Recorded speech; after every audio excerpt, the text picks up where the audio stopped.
So in the aftermath of the Matt Lauer interview the other night, where he interviewed both Hillary Clinton and Donald Trump separately on the same stage, gauging their experience to be commander in chief, it appears that the liberal media is now pissed off at Matt Lauer because he failed to pitch underhanded softballs at Hillary while in the process trying to beam Trump between the eyes, which is what any other good liberal media representative would have done.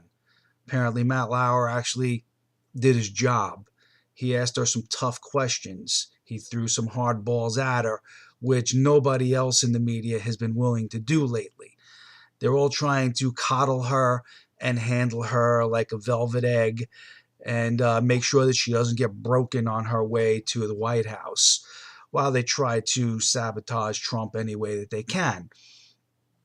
I never really had much of an opinion about Matt Lauer before, one way or another, but I think he did his job the other night. I think he did his job well. I think that he deserves to be commended for that. And all those in the liberal media, shame on you for being a bunch of shills. It's pretty well known to anybody with half a brain that the liberal news media, which is most of the mainstream media in this country, constitutes the propaganda arm of the Democratic Party in the United States of America.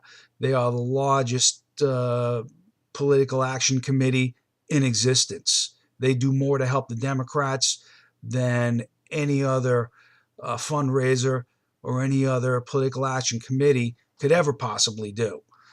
It's just mind-boggling to me how blatant they could be in favor of the Democrats, in favor of Hillary, knowing that she's a criminal and all the things that she's done wrong in her tenure in public service. What's happening right now is that the people are beginning to see Hillary for what she is, and she is dropping in the polls. She is dropping like a rock in the water. And she's thrashing about now, not understanding why it's happening. And of course, I read on the news today that hubby Bill had gone on stage somewhere yesterday and stated that when Trump uses his campaign slogan of Make America Great Again, that is a racist buzz term that is supposed to rile up angry white Southerners. Do you know that when Democrats and liberals use the word racism, that word in and of itself is a racist buzzword designed to rile up people of color? They use it a lot, and they use it effectively. Anytime they don't agree with somebody, anytime somebody's contrary to their agenda, they simply use racism as an argument and as a tool and as a weapon. It's ridiculous that people still fall for that shit. Who believes it anymore? What Bill Clinton failed to mention is that he's used the term Make America Great Again in his presidential campaign, and Hillary used it in 2008. But apparently those same words have different meaning when they come from Donald Trump. The truth is there's no evidence whatsoever to accuse Donald Trump of racism in any way. Wanting to secure your borders is not racism. Wanting to keep out violent jihadists from your country is not racism. It's called being an American and putting America first.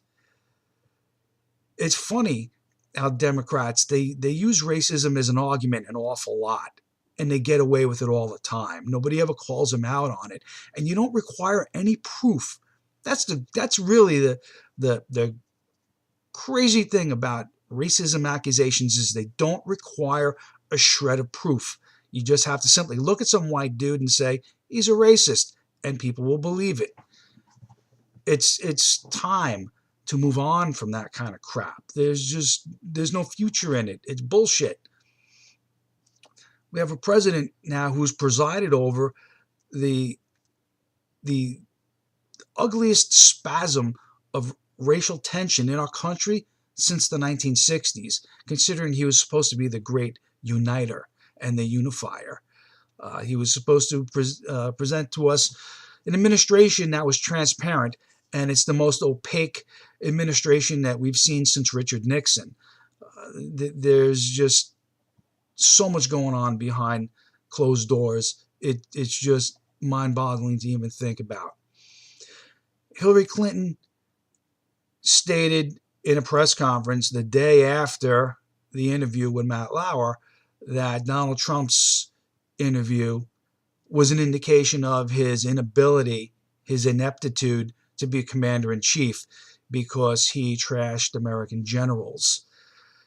You know, I'm not a military man, and I don't have any real background in this, and I don't want to be an armchair quarterback here, but it's a fact that within the first 5 years of Obama's administration, he purged 197 military leaders. Those who did not agree with him or give him the answers he wanted were either fired or asked to resign. Now, that actually is a prerogative of a sitting president to do so. And if Donald Trump is stating that the people who are serving Obama right now are not serving the interests of the country in a way that would suit him if he were president, he would be well within his rights and the boundaries of the Constitution and the powers it grants to the president to get rid of anybody in the military right now that he feels is going to be detrimental to the policy that he wants to put forth. It's not un-American.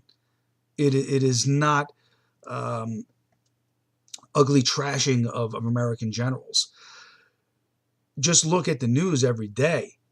I mean, ISIS came to be on Obama's watch. It didn't exist prior to Obama. It didn't exist prior to Hillary Clinton's tenure as Secretary of State. They completely destroyed a stable nation in Libya, which may not have been run by a nice guy, but at least it wasn't a haven for ISIS that it is right now.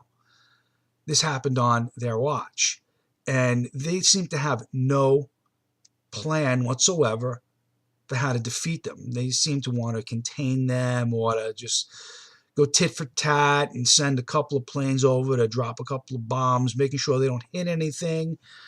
You know, their plans are always entailed upon no civilian casualties and limited engagement and getting permission to fly over from many other countries. We need to let them know in advance that we'll be attacking. Just look at some of our past generals in American history, and they'd be flipping in their grave knowing that this is what we're doing right now. People like Ulysses S. Grant and Blackjack Pershing and Douglas MacArthur and General George Patton.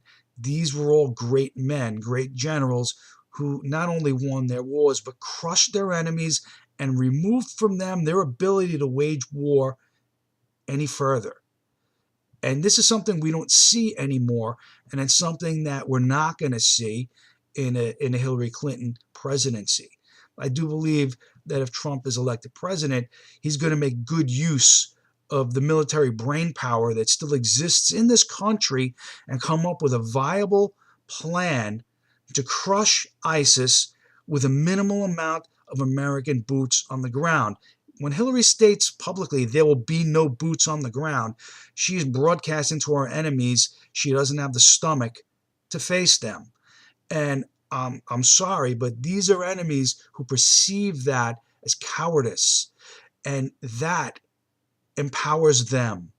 She claims that Donald Trump is empowering ISIS. She empowered them more than anyone by stating publicly on national television, which is broadcast around the world, and letting everyone know that under no circumstances will she ever put American boots on the ground in the Middle East again. If you make those decisions behind closed doors, you're not supposed to state them publicly. It has been the policy of almost every American president to never take anything off the table. Publicly stating always, we reserve the right to use anything in our arsenal at any given moment. To publicly hamstring yourself and take options like that off the table, that empowers our enemies. That is weakness personified. Donald Trump is infinitely more qualified to be president and commander-in-chief than Hillary will ever be. I don't understand. I really don't understand what is going on with people in the Democrat Party who are Bernie Sanders supporters, who are now supporting Hillary. That mind-boggling. That just I can't believe it. Those of you that supported Bernie Sanders, you now know as factual truth that your party rigged the primary. They made it so that Bernie couldn't win. Excuse me. They made it so that Bernie couldn't win. And yet, all of your fervent support for Bernie, your diehard fandom of him, you're going to just throw that away and you're going to blindly support the Democrat Party line and support Hillary, knowing that they robbed you. They stole your vote and they nullified your choice. Think about that. If the Democrats and the liberals are such good guys, why do they lie so much? They lie to us constantly. I know all government lies and all politicians lie, but the Democrats, they're known for it. It's what they're good at. It's one of their most effective tools. Lying and accusations of racism. Hillary Clinton is a born liar. She's lied throughout her entire public life, going back to when she was a young lawyer working on the Watergate investigations, and she was fired for unethical behavior and lying. And nothing in her persona has changed since then. Lying is bad in everyday life and on biblical terms. Lying is bad. But when you have an agenda to put forth and you use lies as a means of putting forth your agenda, to put out smokescreens, to deceive the people, to achieve your goals, that's worse than bad. That's fucking evil.